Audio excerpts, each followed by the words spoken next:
За манганы катионы чанарын анализыг туршия. Үүний тулд манганы хлоридынхаа усамлаасаа уруу шилэндээ тасалж авъя.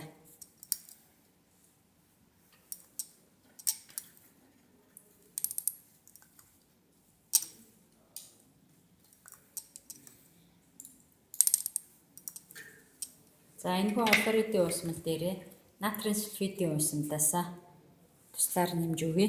За энэ үед манганы сульфидын цайвар тунадас үүснэ.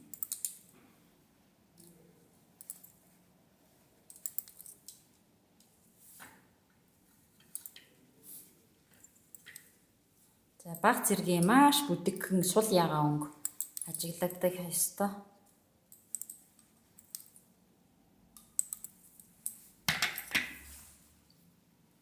За энэхүү усамлыг хэсэг хугацаанд тайван байлгасны дараа